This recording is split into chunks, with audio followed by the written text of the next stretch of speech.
Ginising na ako ng asawa ko para paghiwalayin yung mga maruruming damit. Ang dami na kasi naming mga maruruming damit at ang pinakamarami dito ay yung sa mga bata.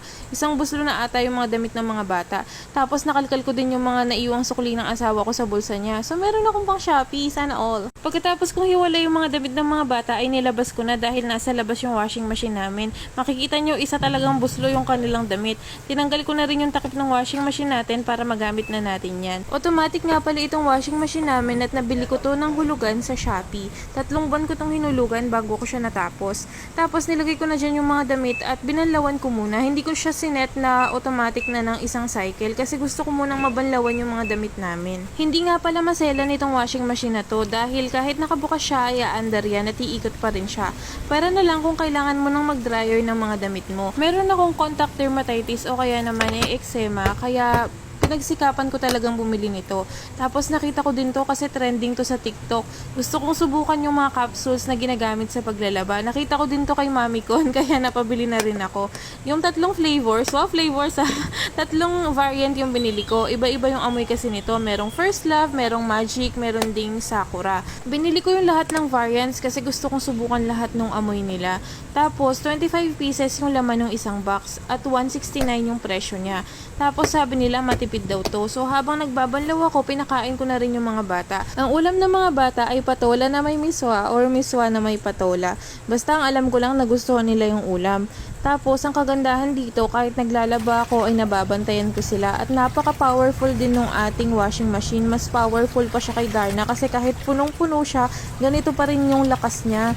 Kitang-kita nyo naman kung gaano siya ka-powerful. Nag-a-adjust din siya mag-isa pag ramdam niya na sobrang bigat na ng kanyang dinadala. Sana all, diba, nagkukusa, charing. Pagkatapos mo banlawan ay tinanggal ko na yung maruming tubig tapos naglagay na rin ako ng bagong tubig. At dahil na-curious ako kung matutunaw ba talaga itong capsule na to, niran ko siya sa tubig gamit yung kamay ko tapos hinintay ko siyang matunaw. Medyo natagalan ako sa pagtunaw sa kanya. Hindi totoo yung 20 seconds pero natunaw naman siya. Makikita nyo para siyang gelatin at natunaw yung kanyang pinaka-kapsula. Akala ko nung una plastic siya pero yung material niya para palang gelatin na natutunaw talaga sa tubig. Dinagdagan ko rin yung kapsula na nilagay ko dahil feeling ko kulang yung isa sa dami ng mga damit ng mga bata.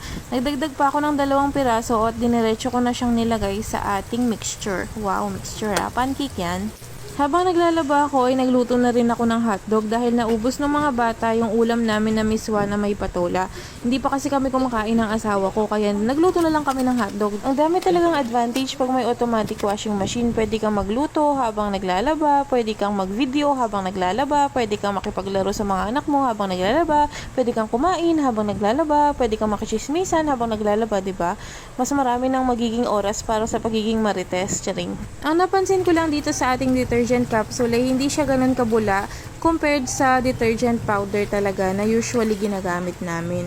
Pero okay lang dahil mabango naman siya at nagagawa naman niya yung kailangan niyang gawin. Sana all. At dahil napagod ako sa paglalaba, inutusan ko na yung asawa ko na magsampay. Pagod na nga ako sa paglalaba, ako pa rin ba yung magsasampay? Charing, kala mo naman napagod talaga. Kung interesado kayo sa link ng ating washing machine at ng ating detergent capsule, pwede nyo akong i-message dito sa aking page at pwede ko ring ilagay yan sa ating comment section at sa ating description box. Maraming salamat sa panonood! Bye-bye! Bye-bye! Bye-bye!